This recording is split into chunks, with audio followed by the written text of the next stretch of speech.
الحمد لله نحمده ونستعينه ونستغفره ونؤمن به ونتوكل عليه ونعوذ بالله من شرور أنفسنا ومن سيئات أعمالنا من يهدي الله فلا مضل له ومن يضلله فلا هادي له ونشهد أن لا إله إلا الله وحده لا شريك له ونشهد أن سيدنا ومولانا محمدا عبده ورسوله أما بعد فأعوذ بالله من الشيطان الرجيم بسم الله الرحمن الرحيم سبحان الذي أسرى بعبده ليلا من المسجد الحرام النبي صلى الله عليه وسلم مررت على قبر موسى عليه السلام وهو يصلي في قبره أو كما قال عليه الصلاة والسلام. حضرات محترم معزز بزرگان دین و سامعین کرام، میری پیاری نوجوان دوستو، اللہ رب العالمین کا بے انتہا فضل و کرم انعام اور احسان ہوا کہ اللہ تبارک و تعالیٰ نے ہمیں اور آپ کو نماز جمعہ کے لیے پڑھن سے پڑھن حاضر ہونے کی توفیق عطا فرمائے. یہ اس مہینے میں ہمارے اور آپ کے نبی آقا دو جہاں تاجدار مدینہ محمد عربی صلی اللہ علیہ وسلم کو ایک مخصوص معجزات سے نوازا جو تمام انبیاء علیہ السلام سے الگ اور امتیاز ہے.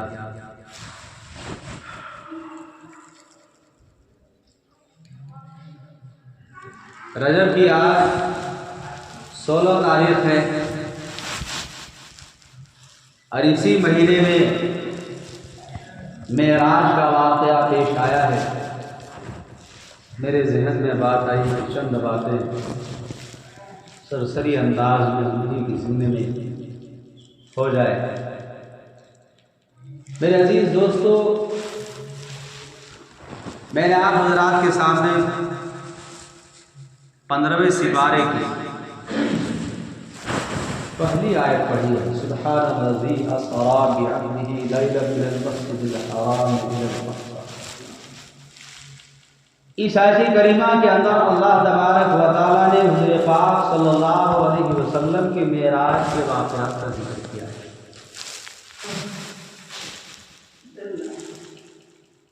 یہ معراج کا واقعہ کب پیش آیا؟ یہ واقعہ حضور اکرم صلی اللہ علیہ وسلم کی نبوت ملنے کے 10 سال کے بعد پیش آیا. سن 621 عیسوی میں یہ واقعہ معراج کا واقعہ پیش آیا. 27ویں رجب المرجب طائف کے واقعات سے، طائف کے شہر سے امام الانبیاء محمد عربی صلی اللہ علیہ وسلم جب تشریف لے آئے مکہ مکرمہ میں، وہاں سے لوٹ کر کے آئے حضرت ام ہانی رضی اللہ تعالی عنہا کے مقام میں تشریف فرما. اس واقعات کے اندر 2 باتیں ہیں اور 2 سفر ہے ہمارے اور آپ کے نبی حضور پاک صلی اللہ علیہ وسلم. ایک ہے اسرا اور ایک ہے معراج. اسرا کا سفر زمینی سفر کو کہا جاتا ہے، جیسے مکہ المکرمہ سے بیت المقدس کے سفر تک، اور وہاں سے آگے کے سفر کو معراج کہا جاتا ہے. معراج کے ایک معنی آتے ہیں سیڑھی کی، میرے عزیز دوستو، جب حضور پاک صلی اللہ علیہ وسلم کا یہ معراج کا واقعہ پیش آیا تو اس سے پہلے زمینی سفر پر حضور پاک صلی اللہ علیہ وسلم نے 5 مقامات ایسے ہیں جہاں پر آپ صلی اللہ علیہ وسلم رکے اور نفل نمازیں پڑھی۔ اس رات میں بہت کم وقت میں، بعض روایات کے اندر آتا ہے کہ اللہ تبارک و تعالیٰ نے چاند کو، سورج کو، ستاروں کو، منٹ، سیکنڈ، گھڑیوں کو، لمحات کو روک دیا کہ آج میرے محبوب تشریف لا رہے ہیں۔ اللہ اکبر۔ جب حضور پاک صلی اللہ علیہ وسلم کا سفر شروع ہوتا ہے مکہ المکرمہ سے، سب سے پہلے 5 مقامات میں سے سب سے پہلے بیت اللہ شریف، حتیم، وہاں سے آگے یثرب جس کو مدینہ طیبہ کے نام سے یاد کیا جاتا ہے۔ تیسرا سفر وہاں سے شروع ہوتا ہے براق سواری کے ساتھ طور سینا پر پہنچتے ہیں، جہاں پر حضرت موسیٰ علیہ السلام اس پہاڑ پر ہم کلام کرتے ہیں۔ چوتھے نمبر پر بیت اللحم میں پہنچے اور 5ویں نمبر پر بیت المقدس میں پہنچے۔ گویا یہ زمینی سفر اسی رات میں 5 مقامات پر ہوئے۔ میرے عزیز دوستو، جب معراج کا رات کا وقت ہوتا ہے، اللہ تبارک و تعالی حضرت جبریل علیہ السلام، بعض روایات کے اندر آتا ہے کہ 50,000 فرشتوں کو لشکر بھیجا ساتھ میں، گویا کہ حضرت جبریل علیہ السلام فرشتوں کی جماعت کے ساتھ امام الانبیاء محمد عربی صلی اللہ علیہ وسلم کو لینے کے لیے اللہ تبارک و تعالیٰ نے آسمان سے زمین پر بھیجا۔ ہمارے اور آپ کے نبی آقا دو جہاں تاجدار مدینہ محمد عربی صلی اللہ علیہ وسلم حضرت ام ہانی رضی اللہ تعالیٰ عنہا کے مقام پر تشریف فرما تھے، آرام کر رہے تھے، رات کا وقت ہے۔ وہ فرشتے دروازے کھول کر کے نہیں آئے، بلکہ چھت جو ہے وہ چھت ہٹ گیا اور وہیں سے فرشتے اندر تشریف لائے۔ یا تشریف لانے کے بعد وہ فرشتے دیکھتے ہیں کہ امام الانبیاء محمد عربی صلی اللہ علیہ وسلم آرام فرما رہے ہیں، جگائیں تو جگائیں کیسے؟ اللہ رب العالمین کی جانب سے حکم ہوتا ہے، اے فرشتے، اے جبریل علیہ السلام، امام الانبیاء محمد عربی صلی اللہ علیہ وسلم کو اس طرح سے جگاؤ کہ کوئی تکلیف نہ ہو جائے، یہ میرے محبوب کو تکلیف نہیں ہونے چاہیے۔ اللہ اللہ، حضرت جبریل علیہ السلام کو حکم ہوتا ہے، حضرت جبریل علیہ السلام امام الانبیاء محمد عربی صلی اللہ علیہ وسلم کے قدم مبارک پر بوسہ دیتے ہیں، اور جیسے ہی حضرت جبریل علیہ السلام بوسہ دیتے ہیں، امام الانبیاء محمد عربی صلی اللہ علیہ وسلم کی آنکھ مبارک کھل جاتی ہے، دیکھتے ہیں کہ اس فرشتے تشریف فرما ہے، کہتے ہیں یا رسول اللہ آپ پر سلام ہو، اللہ تبارک و تعالیٰ نے آپ کو معراج پر بلایا ہے، اللہ رب العالمین کی جانب سے بلاوا آیا ہے۔ امام الانبیاء محمد عربی صلی اللہ علیہ وسلم کو براق کی سواری پر سوار کرتے ہیں۔ اللہ اللہ، روایت کے اندر آتا ہے کہ حضرت جبریل علیہ السلام پیچھے، وہ براق جو سواری ہے وہ اتنی تیز اور رفتار، بعض کتابوں کے اندر آتا ہے جتنی تیز ہماری نگاہیں دوڑتی ہے اس سے زیادہ رفتار میں وہ براق، وہ خچر سے تھوڑے سے جو ہے چھوٹے قد کے۔ بہرحال میرے عزیز دوستو، حضرت جبریل علیہ السلام پیچھے بیٹھتے ہیں، امام الانبیاء محمد عربی صلی اللہ علیہ وسلم کو آگے بٹھاتے ہیں، بیت اللہ میں تشریف لے جاتے ہیں۔ وہاں بیت اللہ کے اندر نہیں بلکہ جو جگہ خالی ہے حتیم جس کو کہا جاتا ہے، امام الانبیاء محمد عربی صلی اللہ علیہ وسلم کو وہاں تشریف آپ صلی اللہ علیہ وسلم کو وہاں رکھتے ہیں اور اتارتے ہیں۔ جبریل علیہ السلام فرماتے ہیں، اے یا رسول اللہ صلی اللہ علیہ وسلم آپ یہاں رکے اور 2 رکعت نفل نماز پڑھیے۔ امام الانبیاء محمد عربی صلی اللہ علیہ وسلم مقام حتیم میں رک کر کے 2 رکعت نفل نماز پڑھتے ہیں۔ اس کے بعد روایات کے اندر آتا ہے امام الانبیاء محمد عربی صلی اللہ علیہ وسلم کی سینے مبارک کو چاک کیا جاتا ہے اور دل مبارک کو نکالا جاتا ہے۔ آسمان سے سونے کو تشت لایا تھا، سونے کے تشت لایا اور آب زمزم کے پانی سے امام الانبیاء محمد عربی صلی اللہ علیہ وسلم کے قلب مبارک کو دھویا گیا۔ یاد رکھیں امام الانبیاء محمد عربی صلی اللہ علیہ وسلم کے سینہ مبارک کو شق کیا گیا، شق صدر 4 مرتبہ کیا گیا ہے۔ پہلے مرتبہ 2.5 سال کی عمر میں، دوسرے مرتبہ 10 سال کی عمر میں، تیسرے مرتبہ جب وحی کی ابتدا شروع ہوئی تھی اس وقت میں، چوتھے مرتبہ معراج کے شب میں، 4 مرتبہ میرے اور آپ کے نبی آقا دو جہاں تاجدار مدینہ محمد عربی صلی اللہ علیہ وسلم کے سینے مبارک کو چاٹ کیا گیا اور آب زمزم سے دھویا گیا۔ ہر ایک جگہ کا الگ الگ مصلحت ہے۔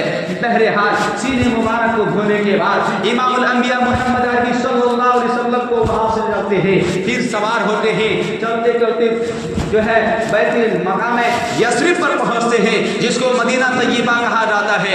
امام الانبیاء محمد عربی صلی اللہ علیہ وسلم کو حکم ہوتا ہے کہ یا حضور پاک صلی اللہ علیہ وسلم آپ یہاں پر 2 رکعت نفل نماز پڑھیے۔ امام الانبیاء محمد عربی صلی اللہ علیہ وسلم اس مقام پر مدینہ طیبہ پر 2 رکعت نفل نماز پڑھتے ہیں اور حضرت جبریل علیہ السلام فرماتے ہیں یہ وہ جگہ ہے جہاں پر آپ کو ہجرت کر کے آنا ہے، ہجرت کر کے اسی مقام پر آنا ہے۔ اللہ اکبر۔ وہاں سے طور سینا پہاڑ پر جہاں پر حضرت موسیٰ علیہ السلام اللہ رب العالمین سے ہم کلام کیا کرتے تھے، جہاں پر کتاب التوریت ملی جو 300 تختوں پر مشتمل تھی، وہ توریت کتاب اسی جگہ پر ملی۔ وہاں پر امام الانبیاء محمد عربی صلی اللہ علیہ وسلم کو لے گئے اور وہاں بھی حکم ملا آپ 2 رکعت نفل نماز پڑھیے۔ حضور پاک صلی اللہ علیہ وسلم 2 رکعت نفل نماز پڑھے۔ وہاں سے بیت اللحم لے تشریف لے گئے۔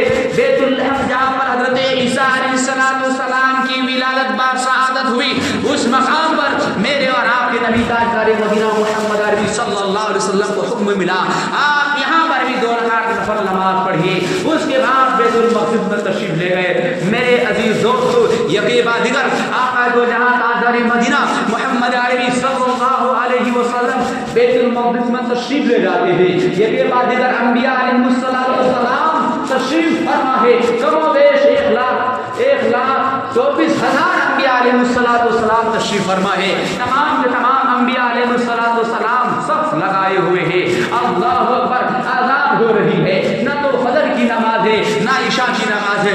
بہرحال روایات کے اندر آتا ہے کہ اس وقت اذان ہوتی ہے، حضرت جبریل علیہ السلام آزان لگا رہے ہیں۔ اللہ اکبر، اللہ اکبر۔ اشہد ان لا الہ الا اللہ، اشہد ان لا الہ الا اللہ، اشہد ان پر رک جاتے ہیں۔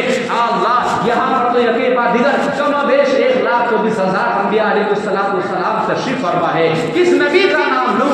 اللہ اکبر۔ اللہ تبارک و تعالیٰ نے حکم دیا اے جبرائیل آج تم اسی نبی کا نام لو جس کا نام محمد صلی اللہ علیہ وسلم ہے۔ اشہد ان محمد رسول اللہ۔ تمام انبیاء علیہ السلام نے اس کلمے کو پڑھا، اشہد ان لا الہ الا اللہ و اشہد ان محمد رسول اللہ۔ یہ آواز لگائی۔ اس کے بعد ہمارے اور آپ کے نبی تاجدار مدینہ محمد عربی صلی اللہ علیہ وسلم کو امامت کا حکم ملا جبریل علیہ السلام کے ذریعے سے۔ آپ صلی اللہ علیہ وسلم کے دستے مبارک کو پکڑ کر کے آگے بڑھایا کہ امام آپ کیجیے۔ حضور پاک صلی اللہ علیہ وسلم نے 2 رکعت نماز پڑھائی۔ اس کے بعد وہاں سے بعض کتابوں کے اندر آتا ہے کہ وہیں سے آسمان تک ایک ایسا زینہ تھا، وہ تو اللہ ہی بہتر جانتا ہے اور اس کے پیارے حبیب سرکار دو عالم صلی اللہ علیہ وسلم جانتے ہیں کہ زینہ لایا گیا آسمان تک۔ پہلے آسمان پر حضور پاک صلی اللہ علیہ وسلم تشریف پہنچاتے ہیں، پہلے آسمان پر پہنچتے ہیں۔ پہلے آسمان پر حضرت آدم علیہ السلام سے ملاقات ہو جاتی ہے، دوسرے آسمان پر پہنچتے ہیں، دوسرے آسمان پر حضرت اور اس کے بیچ میں امام الانبیاء محمد عربی صلی اللہ علیہ وسلم ارشاد فرماتے ہیں جب مجھے بیت المقدس سے معراج پر تشریف لے جانے لگا مجھے کچھ ٹیلا نظر آیا، میں نے جھانک کر کے دیکھا تو دیکھا حضرت موسیٰ علیہ السلام نماز پڑھ رہے ہیں۔ روایت کرنے والے حضرت انس رضی اللہ تعالیٰ عنہ ہے، وہ فرماتے ہیں کہ امام الانبیاء محمد عربی صلی اللہ علیہ وسلم نے ارشاد فرمایا مررت علی قبر موسیٰ علیہ السلام وهو يصلي في قبره، کہ جب میں اس رات میں گزر رہا تھا کچھ ٹیلا نظر آیا، میں نے دیکھا کہ حضرت موسیٰ علیہ السلام اپنے قبر میں نماز پڑھ رہے ہیں۔ اللہ اکبر۔ بہرحال دوسرے آسمان پر پہنچتے ہیں، حضرت عیسیٰ علیہ السلام سے ملاقات ہو جاتی ہے، تیسرے آسمان پر پہنچتے ہیں حضرت یوسف علیہ السلام سے ملاقات ہو جاتی ہے، چوتھے آسمان پر پہنچتے ہیں حضرت ادریس علیہ السلام سے ملاقات ہو جاتی ہے، پانچویں آسمان پر پہنچتے ہیں اور پانچویں آسمان پر پہنچتے ہیں حضرت جو ہے ہارون علیہ السلام سے ملاقات ہو جاتی ہے، چھٹے آسمان پر پہنچتے ہیں حضرت موسیٰ علیہ السلام سے ملاقات ہوتی ہے، ساتویں آسمان پر پہنچتے ہیں حضرت ابراہیم علیہ السلام سے ملاقات ہوتی ہے۔ یہ بادیگر بلاد ملاقات کی بھی وجہ تسمیہ ہے۔ بہرحال جب پہنچ جاتے ہیں ساتویں آسمان پر، عرش معلیٰ سدرۃ المنتہا تک پہنچتے ہیں۔ سدرۃ المنتہا تک پہنچنے کے بعد وہ سدرہ ایک بیری کا پیڑ کا نام ہے، منتہا وہ اس لیے کہا جاتا ہے وہاں سے جتنے فرشتے ہیں ان تمام فرشتوں کا وہاں تک انتہا ہوتا ہے، اور اس سے اوپر والے جو فرشتے ہیں عرش معلیٰ ان فرشتوں کا وہ آخری اسٹاپ ہے، اور ان فرشتوں کا وہ آخری اسٹاپ ہے جس کو منتہا کہا جاتا ہے۔ الغرض یہ کہ حضور پاک صلی اللہ علیہ وسلم وہاں سے جبریل علیہ السلام نے کہا یا رسول اللہ یہاں سے آپ آگے بڑھیے، اگر میں نے ایک قدم بھی آگے بڑھا تو ہمارے پر جل کر کے راکھ ہو جائیں گے، ہم اس سے آگے نہیں بڑھ پائیں گے۔ لہذا حضور پاک صلی اللہ علیہ وسلم آگے بڑھے اور ایک ایسے جگہ پر تشریف لے گئے، روایت کرنے والے روایت کرتے ہیں کہ جہاں پر انسانوں کے تقدیر لکھنے کی آواز آ رہی تھی، اچھی بری تقدیر کی حالات لکھے جا رہے تھے، وہ آوازیں حضور پاک صلی اللہ علیہ وسلم کی کان مبارک کو سنائی دے رہی تھی۔ الغرض یہ حضور پاک صلی اللہ علیہ وسلم آگے تشریف لے پردوں کو ہٹا دیا اور اللہ تبارک و تعالیٰ نے اپنے محبوب کو اور قریب بلایا، آؤ میرے اور قریب آ جاؤ، جس کو قرآن میں کہا ہے، سورہ نجم میں کہا ہے ثم دنا فتدلى فكان قاب قوسين او ادنى فاوحى الى عبده ما اوحى۔ بہرحال میرے عزیز دوستو اور قریب حضور پاک صلی اللہ علیہ وسلم تشریف لے گئے۔ میرے عزیز دوستو وہاں کچھ باتیں ہوئی اور وہیں پر التحیات جو ہے وہیں سے لے کر گئے، التحیات للہ والصلوات والطیبات۔ اللہ تبارک و تعالیٰ نے جواب دیا السلام علیکا ایھا النبی ورحمۃ اللہ وبرکاتہ۔ پھر حضور پاک صلی اللہ علیہ وسلم نے فرمایا السلام علینا وعلی عباد